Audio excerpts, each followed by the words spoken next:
All right, we're ready for our next episode of What's That? Today we are here with Sandy. Are you excited to be on What's That, Sandy? Absolutely. I love to find out things when I'm at the collection center.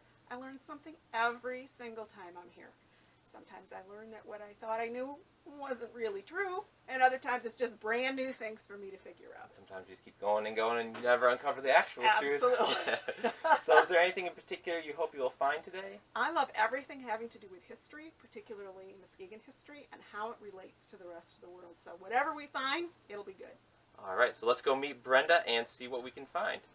All right, so we are ready to check out our artifacts with Sandy. So Sandy selected a random letter. What letter did you pick, Sandy? I picked H. All right, so she's going to search through the database and look at some different objects that have an H name. So go ahead, Sandy.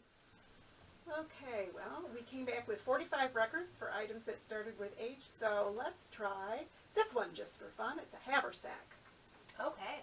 World War II Haversack. Do a different letter this time. What letter are you going to choose, Sandy? Let's do R. Okay. R is different. Let's do R. Okay, 58 records. There they are. There they are. Is that a pun? Yes. So how about, I don't know. How about a razor? It's $1 million razor. Is it a men's or a women's razor? I think it's a men's. Actually, the price was $1, but the name was $1 Million Razor. That's a good bargain right there. There you go.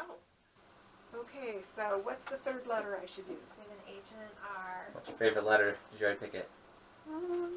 Let's go with a vowel. Let's go with a vowel. How about I'll buy a vowel. How about E for echo?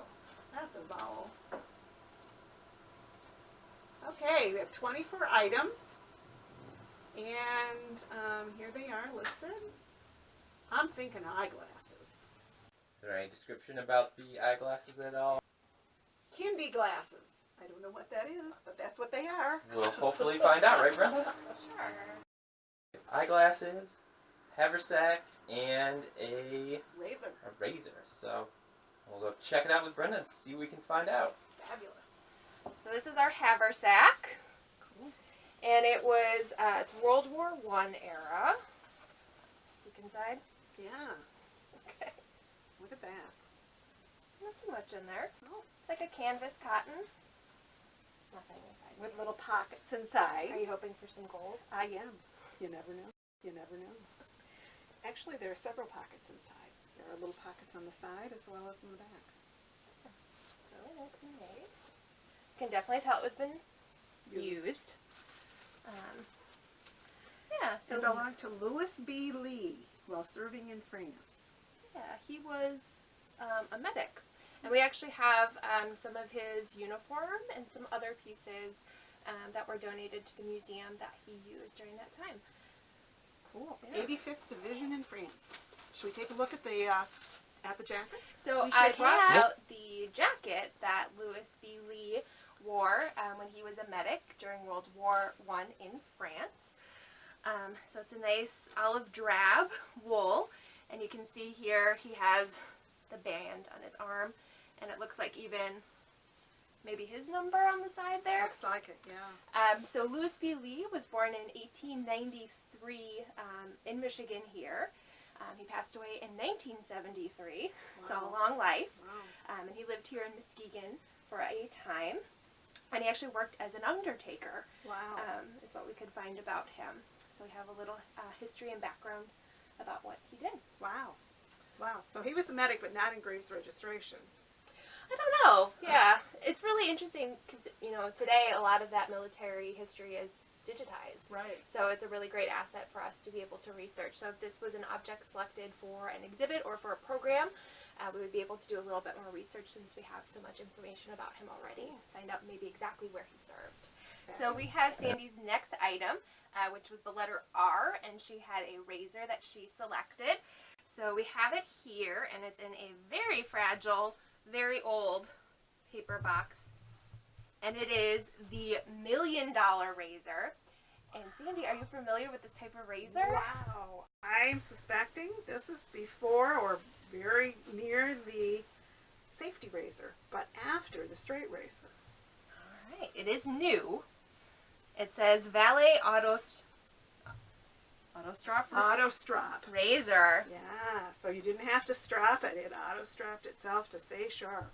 It's $1 million razor, but it cost only $1. There's a buy. That's a bargain. It's all complete here. Read instructions before the perfect shave. It's a new Model C. And here's the actual $1 million razor. It's very fancy, right? Wow.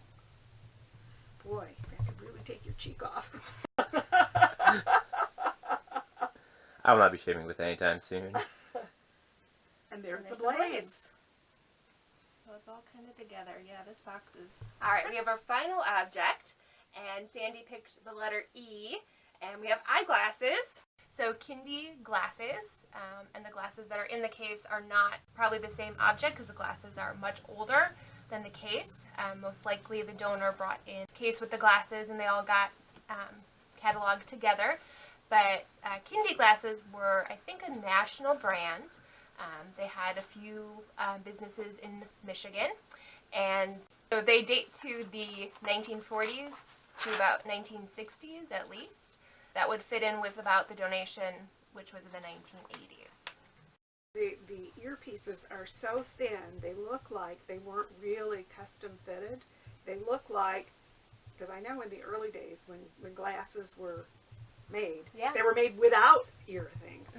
So it looks like these were made so thin so that there was no quote fitting. You just wrapped it around the person's ears and they were good to go. And there's no, unlike my glasses from today, there's no nose piece. There's just a rounded piece of metal that would just sit, I think, on the bridge of the nose. So very, very unusual. It's all one piece. Doesn't sound too comfortable to me. I think I'd like a little padding for the ears or your nose or something. Or both. Yeah, I don't think you could be doing much wearing these without them falling. So kind of the early evolution of glasses right here we're looking at. Yeah. So if you want to be our next person here on What's That, what you need to do is be a museum member. So there's a link below for our website if you're not a member. If you are a member, leave a comment below in the video as well, and you'll have a chance to be selected to either pick artifacts here at our collection center or at our archives building as well.